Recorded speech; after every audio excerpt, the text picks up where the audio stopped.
Hello বন্ধুরা, কেমন আছো তোমরা সবাই? আশা করছি সবাই খুব ভালো আছো, আমিও ভালো আছি। তো এই যে বাড়িঘর সব পরিষ্কার নিট অ্যান্ড ক্লিন করে নিলাম, নিয়ে স্নান কাচা সমস্ত কিছু করে এবার চুলটাকে পুছে নিচ্ছি, সিঁদুর পরবো।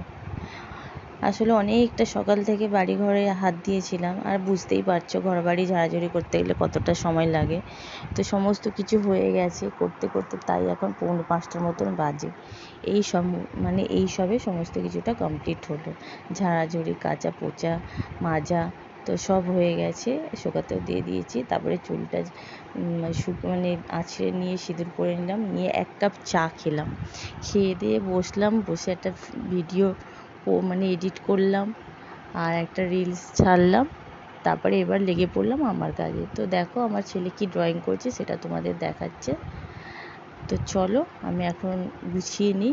ওই ট্রাঙ্কটা বার করেছিলাম, ওর মধ্যে কিছুই ছিল না, কটা ছোট ছোট বালিশ ছিল। তো ভাবলাম আমার জিনিসগুলো সব বাইরে এরকম ব্যাগে ব্যাগে থাকে, এর মধ্যে থাকলে সেফটি থাকবে, সেই জন্য ওটাকে ফাঁকা করে নিলাম। আমার জিনিস বলতে আমার দোকানের জিনিসগুলোর কথা বলছি। এই যে আমার দোকানের কালেকশানগুলো দেখো বন্ধুরা, কেমন লাগছে অবশ্যই কমেন্টে জানিও। এগুলো ঢাকাই Jamdani, pink colour, yellow colour, তারপরে এই যে ফ্লাওয়ার, যে বড় বড় ফুলওয়ালা শাড়িগুলো যে বেরিয়েছে ওগুলো, তারপরে এই একটা লাল সাদা।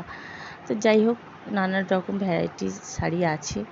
তো সেইগুলোই এখন ওইটার মধ্যে গুছিয়ে রাখবো, আর বাকিগুলো যেগুলো ধরবে না সেইগুলো আর একটা ব্যাগ আছে ওর মধ্যে করে গুছিয়ে রাখবো। কী বলো তো, নতুন জিনিস তো যদি পোকামাকড় ধরে, যদিও নেই কিছু, তবু বলা যায় না, না নেই হবে না সেটা তো কোনো কথা নেই। যদি হয়ে যায় তো ভালো, নতুন শাড়ি এগুলো কেটে দেবে, সেই জন্য ভাবলাম যাক জিনিস যেখানে পেয়ে গেছে এখন আপাতত রাখি, যখন জিনিস আনবো তখন তার মধ্যে গুছিয়ে রাখবো। তো এই যে দেখো, তোমাদের একটু দেখিয়ে দিলাম। তো এটা আমার গোছানো হয়ে গেছে, জিন্স কিছু শাড়ি, আর এগুলো আর একটা ব্যাগে করে রাখবো। তো এইদিকে আমার দোকানের সমস্ত কিছু তো গোছানো হয়ে গেল। এবার আমার পুজোর জিনিসগুলো গোছাচ্ছি। আমার পুজো আর আমার ছেলের মোটামুটি হয়ে গেছে, আর তোমাদের দাদার এখনও হয়নি। তো যাব, দেখি এরই মধ্যে যাব। আসলে ছেলের স্কুল পড়া থাকে, তো তারপরে তোমাদের দাদার ছুটি থাকে না, সেই জন্য ঠিকঠাক ব্যাপার। কী বলো তো, শপিং করতে গেলে না একটু হাতে সময় না নিয়ে গেলে তাড়াহুড়ো করে কিছু হয় না। তো আমার তো মোটামুটি আছে, অসুবিধা নেই। তোমাদের দাদার কিনবো, আর কিছু কেনার আছে সেগুলো কিনবো। তো যাই হোক, তোমাদের দেখালাম। আর এগুলো এখন এই ভিডিওতে দেখাবো না, দেখাতে গেলে অনেকটা বড় হয়ে যাবে। তোমাদের সবার আমাদের বাড়ির সবার যখন কেনা হয়ে যাবে তখন তোমাদের দেখাবে যে পুজোয় কী কী নিলাম। তো এই যে এখন গুছিয়ে নিচ্ছি। তারপরে শাশুড়ির যে শাড়ি কেনা হয়েছে সেগুলো বাইরে রেখে দিচ্ছি। তোমাদের দাদাকে বলছিলাম দিয়ে দেবে মাকে, আর বাবারটা কিনে তারপরে বাবাকে দেবে। তারপরে রান্না টান্না করলাম, খাওয়া দাওয়া করে শুয়ে পড়েছিলাম। এটা পরের দিন সকালবেলা। গুড মর্নিং বন্ধুরা, কেমন আছো তোমরা সবাই? আজকের দিনটা সবার খুব ভালো যাক। এটা রবিবার, আগের দিন ছিল শনিবার দিনকে ঘর বাড়ি সব ঝাড়াঝাড়ি কমপ্লিট করেছি, গুছিয়ে পরিষ্কার করে নিয়েছি। এবার আজকে তো হাত দেবো রান্নাঘরে। তো তারই মধ্যে তোমাদের দেখিয়ে নিচ্ছি। দেখো সকালবেলা যে এই যে রাত্রিবেলা সমস্ত কিছু গুছিয়ে, এই যে এইটার মধ্যে সমস্ত কিছু গুছিয়ে সুন্দর করে রেখে দিলাম। এই ব্যাগের মধ্যে শাড়িগুলো আছে, আর এইগুলো সব আমাদের পুজোর শপিং।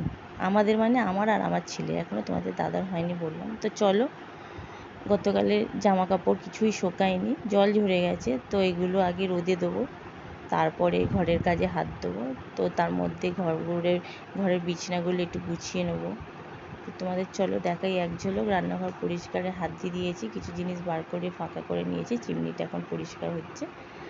আর তারই মধ্যে আমি এই ঘর ওই ঘর বিছানাগুলো সব গুছিয়ে ঝাঁট ডাস্টিং সমস্ত কিছুটা কমপ্লিট করে নিই। কেন বলো তো, রান্নাঘরে ঢুকলে অনেকটা সময় যাবে, সমস্ত কিছু বার করবো, ঝাড়বো, পুছবো, যাই হোক সেই জন্য আগে এদিকের কাজগুলো করে নিচ্ছি। আর চিমনির কাজটা ওইটা তোমাদের দাদাই করে, ওইটা আমি করি না। চিমনিটা তোমাদের দাদাই পরিষ্কার করে দেয়। আমার কী বলো তো, এই তেল চিটচিটে জিনিস আমার একদম ধরতে ভালো লাগে না। আর সেই জন্য আমি যতটা পারি সবসময় সব কিছুটা পরিষ্কার পরিপাটি রাখি। কেন আমার ওই চিটচিট করবে জিনিস, এই তেলের বোতল চিটচিট করবে, তারপরে কিচেনে টাওয়াল চিটচিট করবে, আমি একদম এগুলো পছন্দ করি না, আমার অস্বস্তি হয়। তো যাই হোক, চিমনিটা তো ওরকমই হয়, সেই জন্য ওইটা তোমাদের দাদাই করে। আর ওইগুলো খুলতে হয়, হয়। তো এটা ও করে দিচ্ছে, তারপরে আমি আমার বাকি কাজগুলো করব। তো চলো তোমাদের দেখিয়ে দিই। চিমনিটা আমাদের পরিষ্কার হয়ে গেছে। Neat and clean. তোমাদের দাদা চলে গেছে, এবার আমি হাত ধোবো। চলে গেছে মানে তোমার দাদা এখন বাজারে গেছে, এবার আমি রান্নাঘরে হাত ধোবো। তো চলো এইগুলো দেখিয়ে দিচ্ছি। এগুলো এখন ফাঁকা করব, তারপর ফিল্টার পরিষ্কার করব, রান্নাঘর ধোবো, নিট অ্যান্ড ক্লিন করব। রান্নাঘর সমস্ত কিছুটাই পরিষ্কার, তবুও সব সরিয়ে একটু ভালো করে সুন্দর করে ঝাড়ঝুড়ি করে নেবো, নিলে আর একটু পরিষ্কার হয়ে যাবে। এই আর কি, পুজোর আগে যতটা সুন্দর করে ঘর সাজানো যায়। তারপরে তো ডেকোরেশন করব, তো যখন করব যা করব সবটাই তোমাদের সাথে শেয়ার করব। তো এখন চলো সমস্ত কিছুটা ফাঁকা করে নিয়ে, রান্নাঘরটা পুরো ফাঁকা করে নিলাম। এখন ঝাড় দিয়ে তারপর সার্ফ দিয়ে কসবাইট দিয়ে ভালো করে ঘষবো, পুরো নতুনের মতন করে নেবো। দেখতে থাকো বন্ধুরা, আশা করি ভালো লাগবে। হয়তো ফুল ভিডিওটা এই ভিডিওতে দিতে পারবো না, কেন অনেকটা বড় হয়ে যাবে। রান্নাঘর পরিষ্কার গোছানো এগুলো হয়তো নেক্সট ভিডিওতে দেবো। তো এখন আপাতত সমস্ত কিছুটা বার করে ফাঁকা করে নিলাম। এবার ঝাড় দিয়ে ঝুলগুলো ঝেড়ে নিচ্ছি, তারপরে সার্ফ দিয়ে সমস্ত কিছুটা ধুয়ে নেব। তো এই আর কি, পরিষ্কার যতটা রাখা যায় দেখতেও ভালো লাগে আর কাজ করতেও এনার্জি লাগে। এই জন্য আর পুজোর আগে কী বলো তো, একটু বাড়িঘর সুন্দর করে ঝাড়পোছ করে গুছিয়ে নিলে না বেশ মাইন্ডটাও ফ্রেশ লাগে, যে মনে হয় যাক আমার ঘর বাড়িটা সুন্দর করে ঝাড়াঝুড়ি করে নিতে পেরেছি। আগের বছর আমার তো ডেঙ্গু হয়েছিল, সেই জন্য আমার কি আফসোস হচ্ছিল, তারও মধ্যে আমি যতটা পেরেছি, আমার শরীরে যতটা দিয়েছে তারই মধ্যে আমি সব গুছিয়ে পরিষ্কার করে নিয়েছিলাম বন্ধুরা। আর বাকিটা তো ওই একটু একটু করে টুকটুক করে হয়েছিল, কেন একেবারে পারিনি। তো এই যে এখন টিফিনটা করে নিচ্ছি। আজকের মতন ভিডিওটা এইখানেই শেষ করছি, আবার দেখা হচ্ছে নেক্সট ভিডিওতে। আশা করি সবাই